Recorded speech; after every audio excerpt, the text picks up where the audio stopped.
So sa gagawin naman natin dito idol, ito ay pangatlo na ating setup dito sa ating mixer to dual amplifier ulit.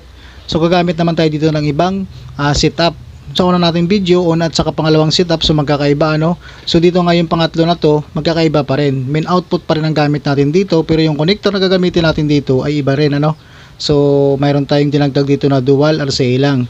Halimbawa, gagamit tayo dito ng dual 6.35 to dual RCA para sa ating main output ng ating mixer. So main output tayo, left and right channel ng ating mixer. Ayan. So yung dual RCA na to idol dito sa una nating amplifier. So audio input ulit ng ating unang amplifier. So dito idol, ito naman ang setup natin ito para sa may mga amplifier na mayroong line out katulad nito.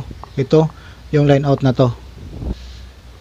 May line out yung ating unang amplifier, itong gagamitin natin na connector sa pangalawang connector natin. Itong dual RCA to dual RCA So line out tayo dito sa ating unang amplifier.